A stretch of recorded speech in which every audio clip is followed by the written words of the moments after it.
Bienvenidas y bienvenidos a Gente Ve Opiniones, ya a punto de llegar al fin de semana esta noche. Y qué mejor que hablar de cuáles han sido los avances en la política agropecuaria.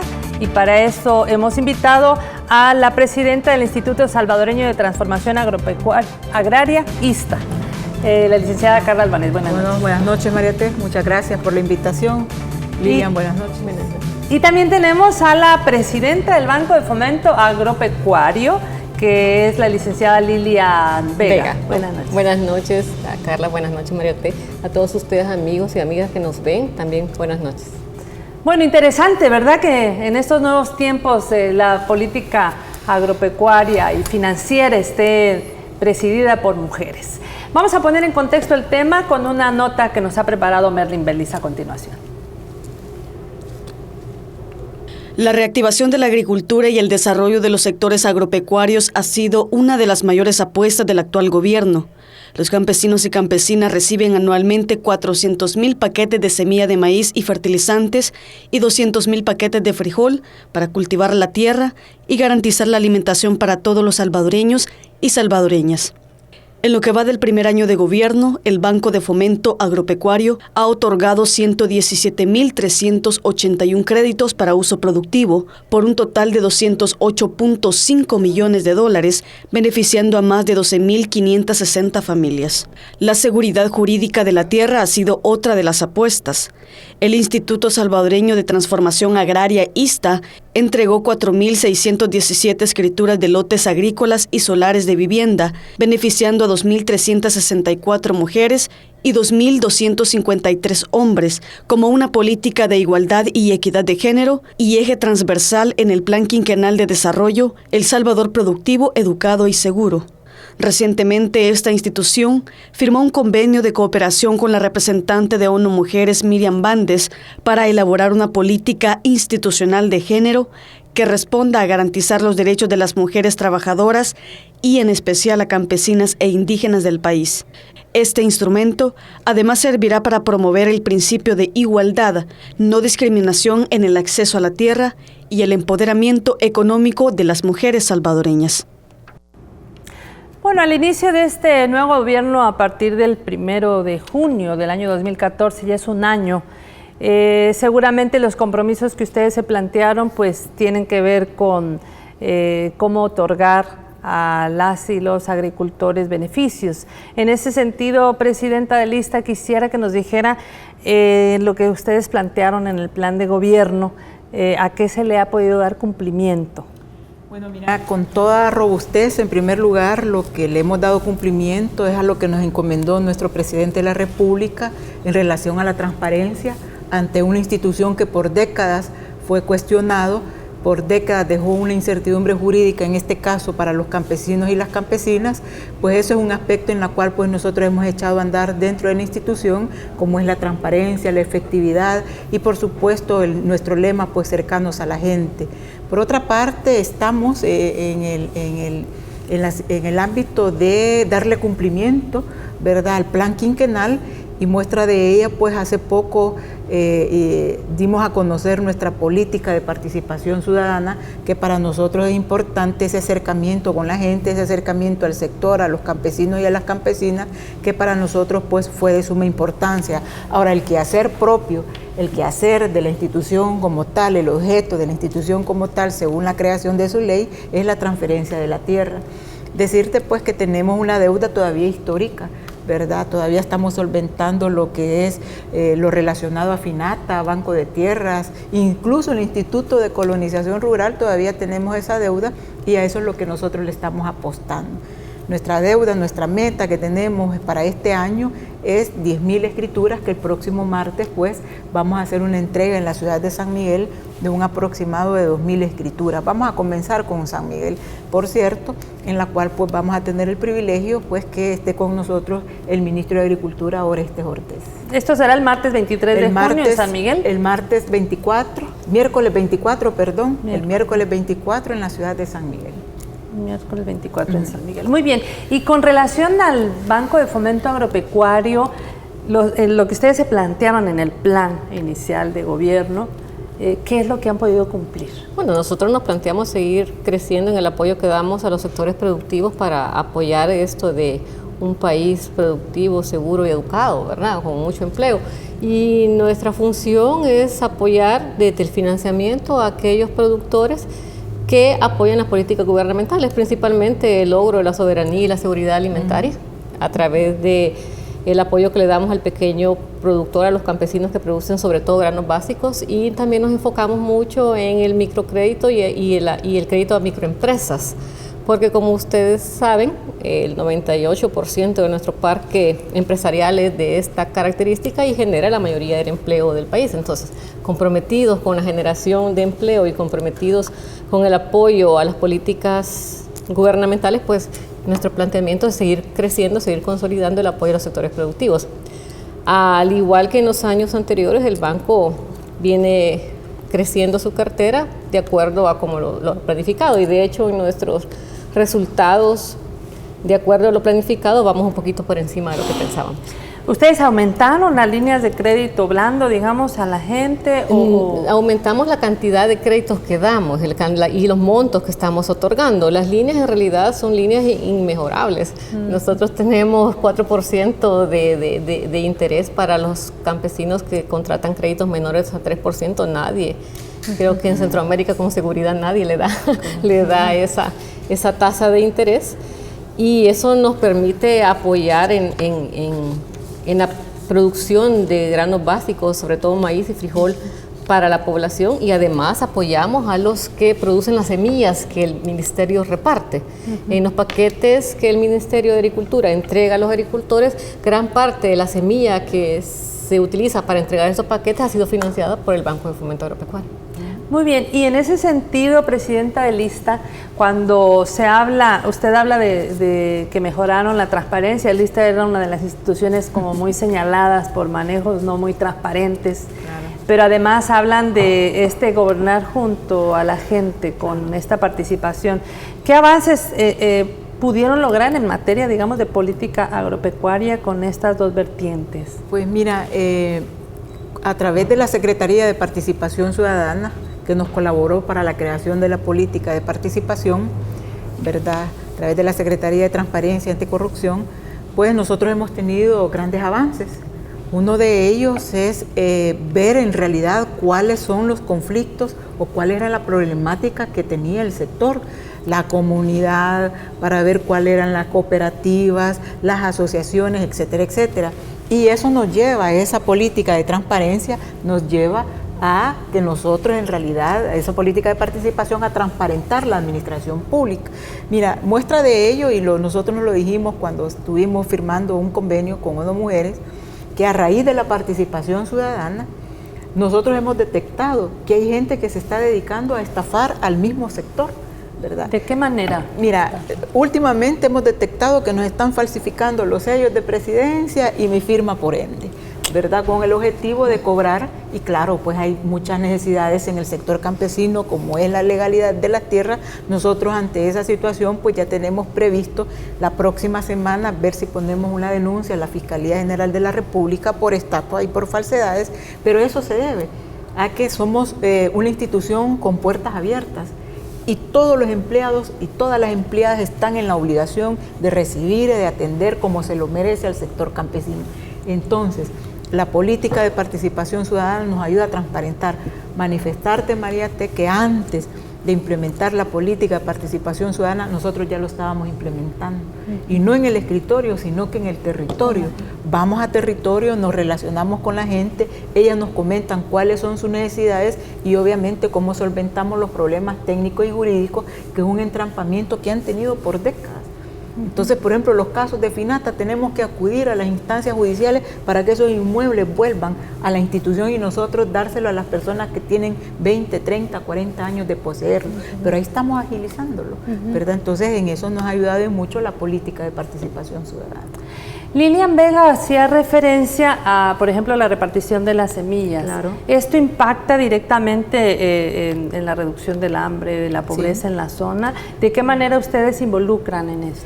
Pues mira, nosotros consideramos que una institución, ¿verdad?, se coordina con otra institución.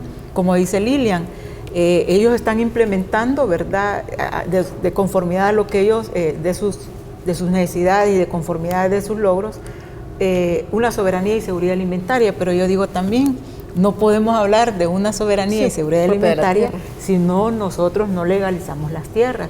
Claro, una vez legalizadas, tiene la gente y puede acudir, en este caso, al Banco de Fomento para tener acceso a créditos, ¿verdad?, a la banca, en este caso a la banca estatal con Bandesal, a través de la banca mujer, para mejorar sus viviendas, etcétera, etcétera. ¿Qué significa esto? Que una institución se concatena una con otra. Luego vienen las atribuciones del Ministerio de Agricultura y Ganadería para dar asistencia técnica, etcétera, etcétera. Entonces no podemos desligarnos de una institución con otra, actuamos de manera conjunta y las buenas relaciones que hemos tenido con las instituciones, el llamado y quitar esa burocracia que antes existía. Bueno, yo de Lilian pues no me quejo, tenemos una comunicación directa, al igual que otros ministros. Por ejemplo, la ministra de Salud nos ha ayudado a nosotros, ¿verdad?, con las mujeres, especialmente a que estas mujeres se asistan en situación de su salud, y pues para nosotros no ha habido ninguna limitante en relación a eso. Entonces estamos contribuyendo, como decía Lilian en un inicio, a que nuestro país sea en realidad productivo en los diferentes ámbitos, sea educado en los diferentes ámbitos. ¿Con qué objeto? Con el objeto de darle cumplimiento al plan quinquenal para poder tener un país mejor, para poder tener un buen vivir que lo merece la gente.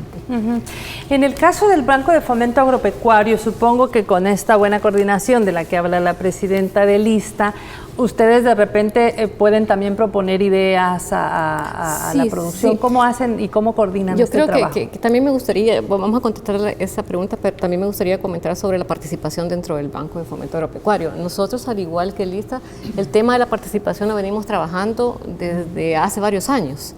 Y creo que la coordinación con la sociedad civil es muy importante. Por ejemplo, en la sequía que se sufrió el año pasado, nos reunimos con grupos organizados rurales con quienes trabajamos el tema de cómo hacer para verificar la pérdida de las cosechas y cómo hacer para evitar las moras debido a esas pérdidas, ¿verdad? Y creo que fue una coordinación bastante efectiva porque se logró manejar, como ustedes saben, el crédito agropecuario es un crédito muy costoso en términos de supervisión porque hay que ir a la propiedad. Eso es muy difícil con el estado de los caminos rurales que nosotros manejamos y con la situación que tenemos. Entonces, el contar con el apoyo de la sociedad civil que organizaba, un líder organizaba a todos sus campesinos y nos hacía una lista, llegaba a la agencia y nos decía, vaya todos estos, y se coordinaba con el asesor para visitarlos a todos de una sola vez. Eso nos permitía agilizar el tema de la comprobación de las pérdidas de cosecha. Yo creo que ¿eso siempre se ha hecho así? No, por eso digo que eso es un ejemplo de cómo la participación ciudadana y la coordinación con la sociedad civil mejora la efectividad de la respuesta del Banco de Fomento Agropecuario, en este caso ante un fenómeno natural, sequía, que implicó el 50% de pérdida de lo que ya se había sembrado y financiado por el banco. Yo creo que hay que decir un dato muy importante, y que es que a pesar que se perdió el 50% de la producción, en realidad si vamos a ver a esta fecha cuánto es lo que no se ha cancelado de los créditos, es apenas el 13%. Ha habido buena cancelación. Aún con esa pérdida. Eso lo que demuestra es que nuestro campesino tiene una excelente moral de pago, aunado a que el banco tiene mecanismos para apoyar cuando se dan estas situaciones que no son por una mala moral de pago o por un mal uso del crédito o por haraganería que no sembró o porque no manejó bien sus cultivos, sino que se debieron a fenómenos naturales que están fuera de la posibilidad de manejo de nuestros campesinos, y por eso tenemos, gracias al programa manejado por el Fondo Salvadoreño de Garantía que maneja Bandesal, hay un tema especial que se llama el PROGARA, que es el Programa de Garantía para la Seguridad Alimentaria. Eso nos permite a nosotros dar un aval del 70% gracias a lo que Bandesal coloca y un 30% gracias a un fideicomiso que es de propiedad del Ministerio de Agricultura y que nosotros administramos, y con eso nosotros podemos honrar deudas y que no dependen de los agricultores y permitirles seguir siendo sujetos de crédito para no perder, para no quedar insolventes, para no quedar endeudados, para poder seguir siendo productivos y sujetos de crédito. Que funciona como un pseudo seguro. Creo que ese es un gran logro de la administración, de las dos administraciones del del frente de estos 2 periodos, y creo que eso es algo que hay que comentar, pues que además nuestros campesinos, a pesar de la pérdida, están honrando y están pagando. La deuda. Y ahí están temas como refinanciamiento, o temas como de buena administración del crédito, porque ¿qué sucedió? Algunos campesinos recibieron el crédito, pero ante los anuncios del Ministerio de Agricultura y del Ministerio de Medio Ambiente que había sequía, ¿qué hicieron? No utilizar el dinero, sino que esperar a los anuncios de cuánto sembrar, y entonces minimizaron sus pérdidas. Claro, eso no fue así en todo el país ni en todas las personas, y también se atrasó. Ahorita, por ejemplo, teníamos una proyección de colocación de créditos de granos básicos más alta de la que hemos colocado, pero ¿por qué ha sido? Porque los campesinos han hecho caso al tema de que no ha empezado a llover adecuadamente hasta hace poco. Entonces, antes... Pero esa es una labor, digamos. Claro, que claro, pero también la coordinación con los otros ministerios. Claro, como dijo hoy el ministro de Agricultura en el canal 10, creo que fue que dijo, de que se están colocando 17 estaciones en conjunto con ERMAR, y con eso están dando alertas de dónde está la humedad y cuándo sembrar. Los campesinos entienden y toman en cuenta eso. Entonces ahora el retraso que hemos tenido en la colocación que teníamos planificada es producto del cambio climático y de que los campesinos hacen caso a lo que, o sea, toman en cuenta lo que los ministerios, tanto de Agricultura como de Medio Ambiente, están indicando, y ellos, sabiamente, retrasan.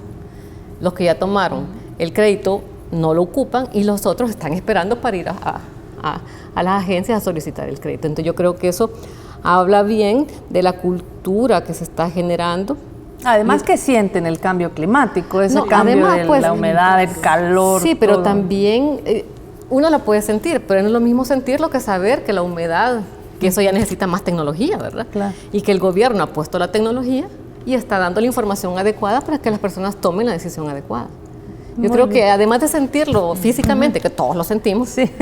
también tenemos instrumentos que este gobierno ha potenciado y que están siendo utilizados de manera adecuada por a quien nos interesa.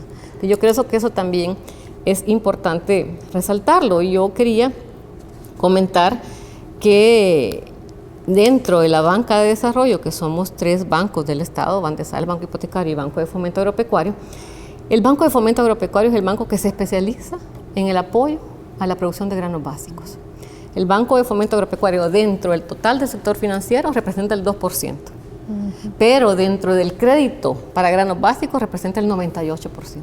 O sea, somos el único banco que de manera decidida y contundente apoya la producción de granos básicos. ¿Cuántos títulos de propiedad, cuántas escrituras han entregado en este primer año de gobierno, y cómo esto ha podido dar esta seguridad para que la gente pueda invertir o pueda pedir créditos?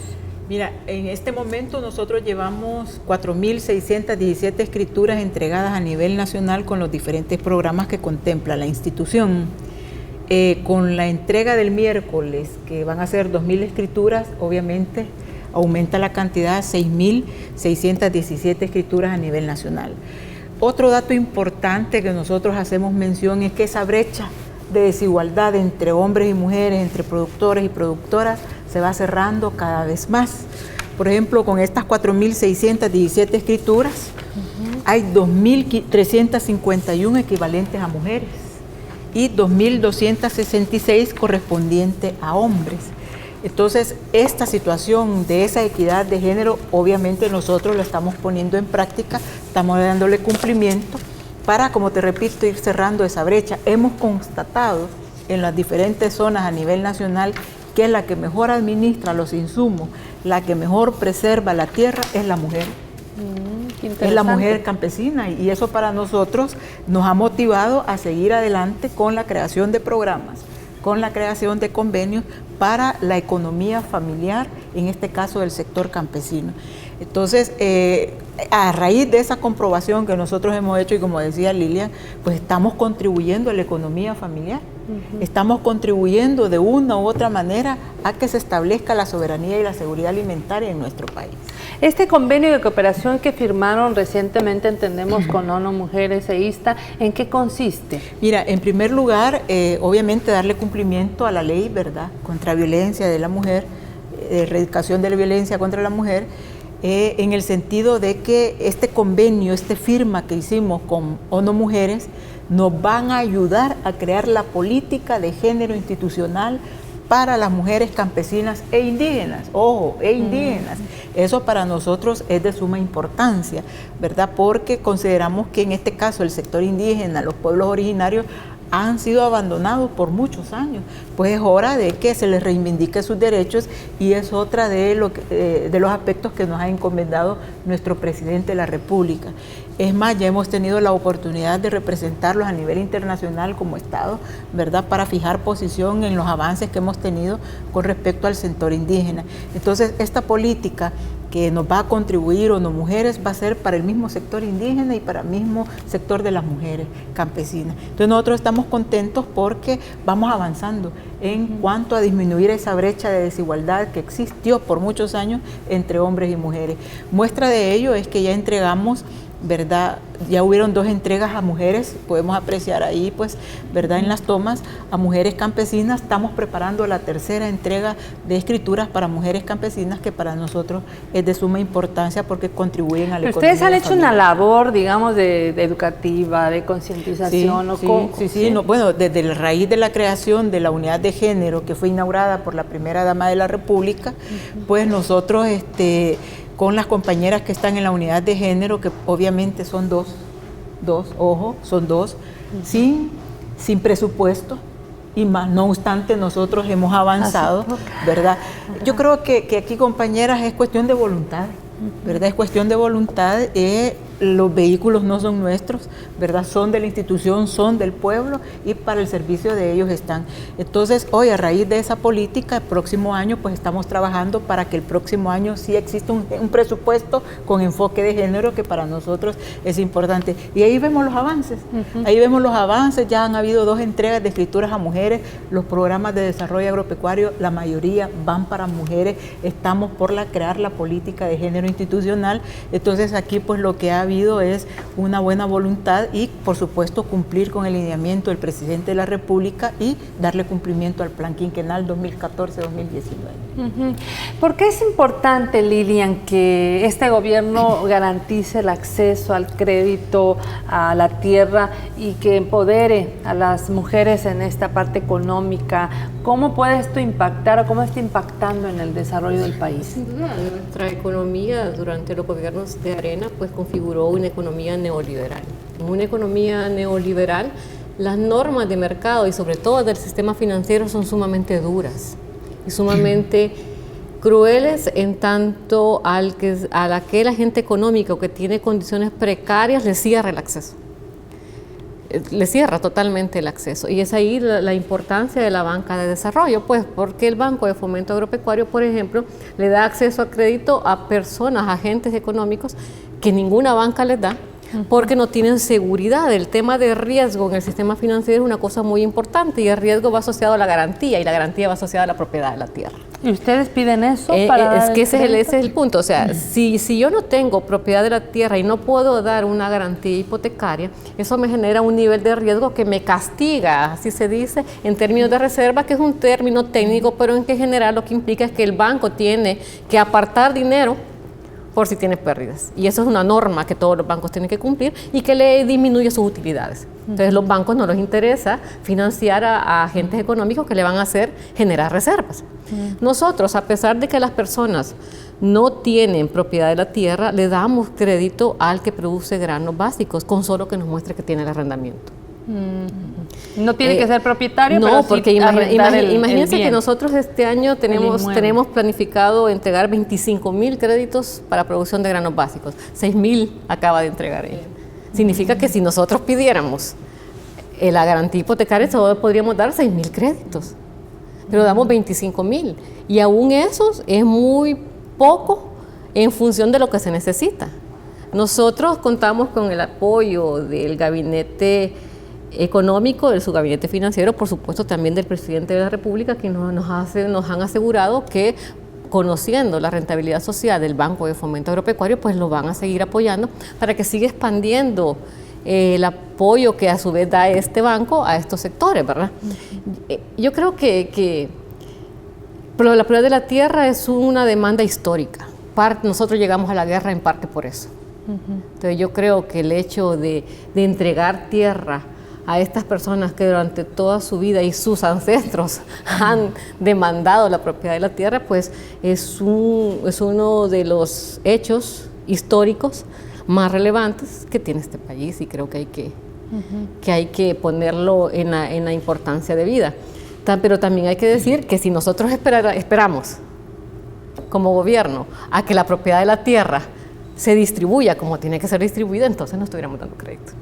Claro. Entonces, conscientes de esa realidad, el Banco de Fomento Agropecuario... ¿Siempre ha sido así, Lilian? No, el Banco de Fomento hasta el primer gobierno del Frente venía en un franco deterioro financiero.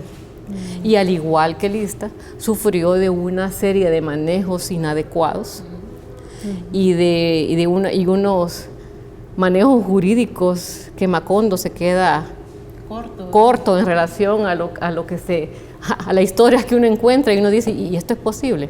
Yo no quisiera comentar sobre esto porque nosotros tenemos el secreto financiero, el secreto bancario, y no puedo ahondar, pero sí puedo decir con propiedad de que a los manejos jurídicos que han habido, sobre todo con cooperativas del sector reformado, y aquí con ellas nos hemos reunido para ver casos impresionantes que uno dice, ¿y aquí qué pasó? ¿Cómo fue posible que se dieran estas situaciones que llevan a insolvencia de las cooperativas, a pérdida de capacidad productiva, a precarización de las condiciones de vida? Y el banco está tratando de hacer lo que puede con los instrumentos que la ley le permite, de sacar y rescatar financieramente a las cooperativas. Es bien difícil. Es bien difícil porque, como indico, el sistema financiero tiene una reglamentación, unos cuerpos legales bien duros. Nosotros estamos trabajando en el tema de que tiene que haber unas normativas diferenciadas para la banca de desarrollo y la banca privada. Estamos trabajando en eso, esperamos que esto camine como debe o como esperamos, no sé si como debe es la palabra, pero como esperamos que apoye. ¿Cómo ustedes, en el caso de Lista, todos estos manejos inadecuados, históricos, y de repente viene el primer gobierno del FMLN en el 2009, ahora el segundo gobierno del FMLN en el 2014 con el profesor Salvador Sánchez Serén? ¿Cómo ustedes han logrado ese saneamiento? ¿Qué ha dicho la gente que está al interior de la propia institución? Cuéntenle a la ciudadanía cómo se ha logrado con esto también una reducción de la pobreza. Claro, mira, como decía Lilian, aquí nosotros no podemos tapar el sol con un dedo.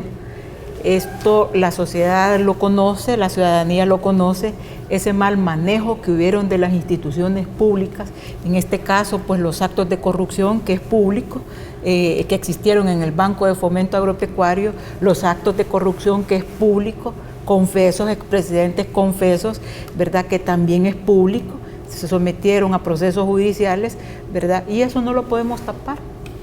Ese manejo, ese mal manejo de los fondos públicos que predominaron en los gobiernos de derecha, que fue uno de los aspectos característicos de los gobiernos de Arena, eso es evidente. Eso en primer lugar es evidente y no lo podemos tapar. Expresidentes procesados, ¿verdad?, en la administración de justicia, y que estamos viendo pues el caso de Francisco Flores. Bueno, ahí está ese caso, estamos esperando la audiencia preliminar que va a ser en agosto, ¿verdad? Hoy, y uno de los aspectos que yo quiero resaltar, y estábamos hablando pues, es que somos mujeres que estamos al frente en primer lugar, mujeres con convicciones, mujeres con carácter, que el único objetivo que tenemos es lograr el buen vivir en nuestro país. Ese es el objetivo. Y una de las apuestas que tú me preguntabas al principio, ¿cuáles son los logros que hemos tenido en el año? En primer lugar, transparentar la administración pública. Ese es el primer objetivo que nosotros hemos tenido y que lo compartimos con Lilian, ¿verdad? Transparentar la administración pública, cuidar los fondos del Estado, utilizarlos para el beneficio de la gente. Y eso es importante. Entonces ese es uno de los principios y de las primeras apuestas a corto plazo que le hemos dado cumplimiento.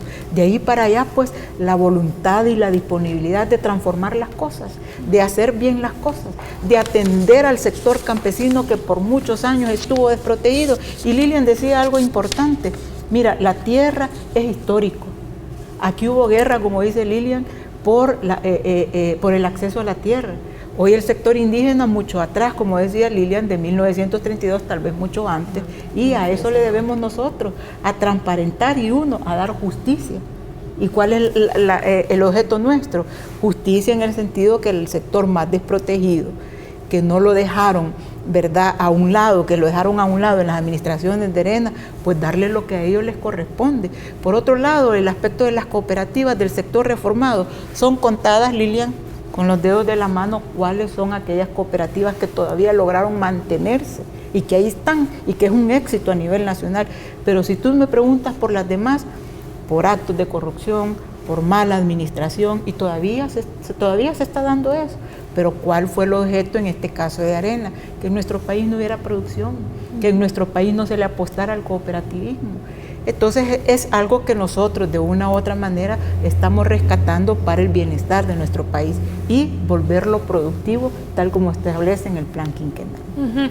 ¿Se podría decir que las mujeres son buenas administradoras de créditos? En términos financieros está comprobadísimo en estudios nacionales, internacionales, de Naciones Unidas, de la OCDE, de la práctica, de la UCA y de todos lados, de que las mejores pagadoras son las mujeres. Las mejores administradoras en términos financieros son las mujeres. Las tasas de mora y las tasas de pago adelantado de las mujeres es mucho más alta que la de los hombres. Y se conocen mucho menos casos también de corrupción de mujeres. Efectivamente. Yo creo que por eso sabiamente nuestro presidente nombró a 3 mujeres en los 3 bancos del Estado, para que, tomando en cuenta este tema, no solamente de la equidad de género, pues, sino de la buena administración de la cosa pública. Yo creo que también se conoce menos casos de corrupción en las que están involucradas mujeres que hombres. También es cierto que la mayoría de los puestos de poder hasta esta época eran ostentados por hombres principalmente, ¿verdad?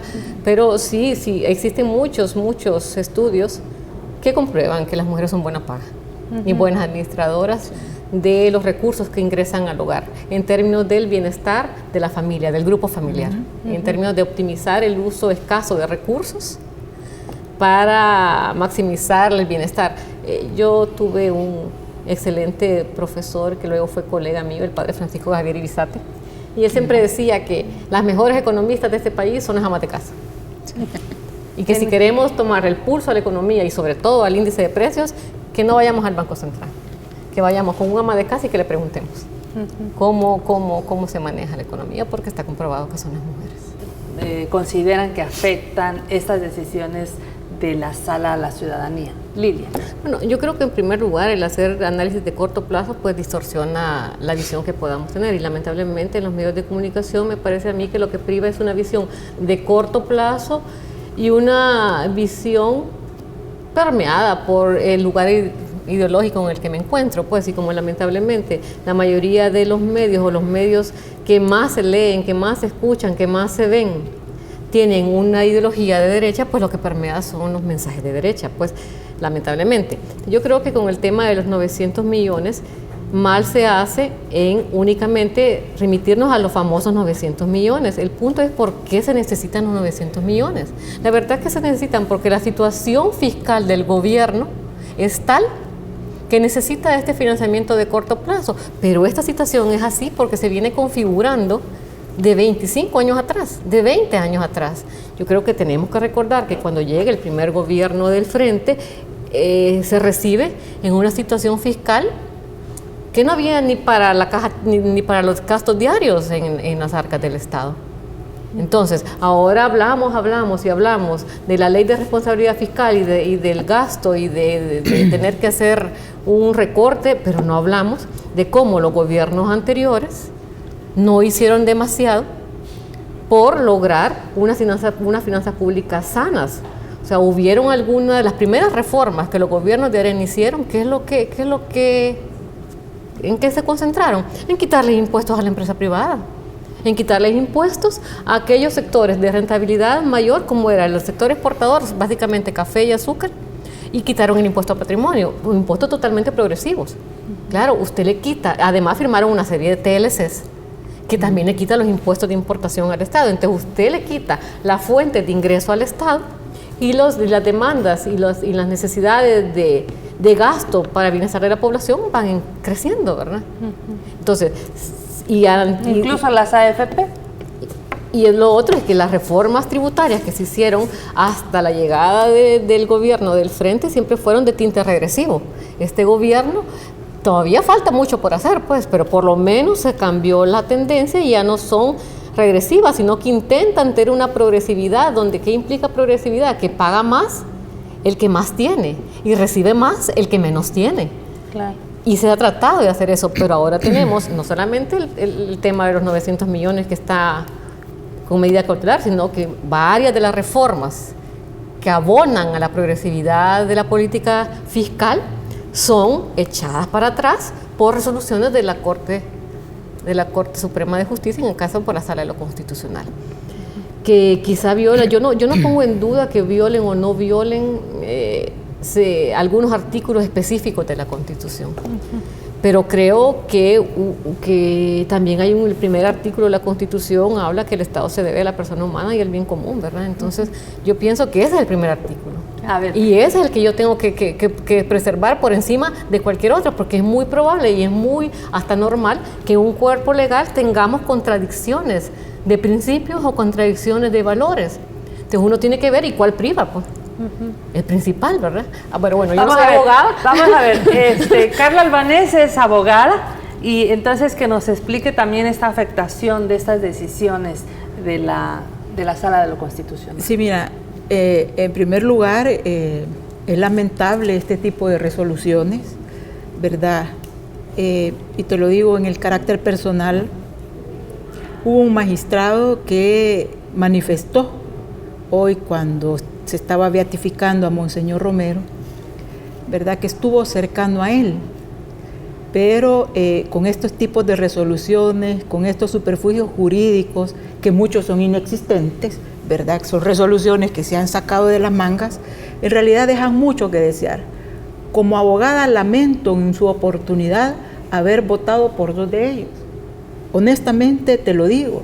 Entonces, hay como una especie de doble moral o golpes de pecho cuando se sienten cercanos, en este caso a Monseñor Romero, pero pierden la visión y pierden qué es lo que este gobierno quiere hacer en pro de la gente pobre. Mira, hace poco vimos una marcha de policías exigiendo un aumento de sueldo, con justa causa. Pero parte, y lo dijo el profesor, lo dijo el presidente, parte de esos 900 millones eran para mejorar las condiciones en la Policía Nacional Civil, compras de armamento, mejoras de infraestructuras, compra de vehículos, y quién quita que ahí vaya el mejoramiento del sueldo, ¿verdad? Que se lo merece. Entonces, que la población entienda de que las resoluciones de la Sala de lo Constitucional, en primer lugar, son antidemocráticas y en muchas con falta de asidero legal, ¿verdad? Entonces, eso es lo que más se cuestiona en relación a ellos. Yo siento que el poder, si esta gente no los maneja, los embrutece, claramente los embrutece, y hacen de que se vayan dirigidos a una línea que no tiene nada que ver con los intereses del pueblo. Entonces, eso es lo que nos llama la atención, y ahí estamos. Y bueno, si no veamos, pues, quién interpuso la demanda de inconstitucionalidad, un militante de Arena, una persona cercana al partido Arena. Y además pertenecía al batallón Atlacat. Perteneció al batallón Atlacat en su momento, ¿verdad? Y eso está documentado y eso está demostrado. Entonces, ¿quién no quiere que este pueblo progrese? Arena. ¿Quién no quiere que nuestro país sea productivo? Arena. ¿Quién no quiere la mejor educación para nuestros niños y niñas? Arena. ¿Quién no quiere que verdaderamente exista una seguridad? Arena. Y en compadrazgo con la Sala de lo Constitucional de la Corte Suprema de Justicia. Eso está evidente. Y yo creo que la ciudadanía, ¿verdad?, con las diferentes entrevistas que yo he visto por ahí, está clara que el que se opone al progreso del país es la derecha, que quien se opone al progreso del país es la Sala de lo Constitucional de la Corte Suprema de Justicia. Mira, tanto es así que uno de ellos manifestó por los medios televisivos, bueno, que se aguanten, porque mi periodo vence en el 2018, así lo dijo, de manera descarada. que su periodo vence en el 2018 y mientras tanto van a dejar sufrir al pueblo, van a dejar que la policía no tenga sus logros en cuanto a su remuneración, ¿verdad? En cuanto a su salario, van a dejar que nuestros niñas y niñas no se les mejore las escuelas. Bueno, hemos visto la última resolución con respecto a los medicamentos, que tú lo conoces mejor, pero no le están permitiendo bajo ningún aspecto y bajo ningún ángulo que nuestro país sea solvente económicamente para ver el progreso de nuestro país, para ver el progreso de El Salvador. Todo lo declaran inconstitucional, y algo que dijo Lilian es muy cierto. Las mujeres, los pequeños productores están pagando sus créditos y les molesta a ellos que saquen la lista de los morosos fiscales, ¿verdad? Y el fiscal no dice nada.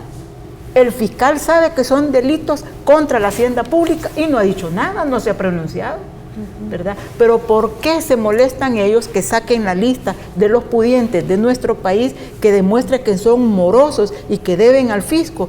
Pero sí, los pequeños productores sí están pagando. Bueno, nosotros estamos pagando. Los agricultores, al pagar los insumos, pagan el IVA, pagan los impuestos. ¿Y por qué ellos no? Si todos somos iguales ante la ley, como lo dijo Lilian, en este caso del artículo 1 de la Constitución de la República. Entonces, en lo personal, lamento la decisión que ha tomado la Corte Suprema de Justicia a través de la Sala de lo Constitucional, y a la gente ya no le dan atol con el dedo. La gente sabe para qué intereses están trabajando ellos, y ha quedado claro con esas resoluciones antidemocráticas y resoluciones con muchas que no contienen asidero legal, que ya está demostrado, y la gente pues no vamos a volver a cometer ese error como abogados en un futuro.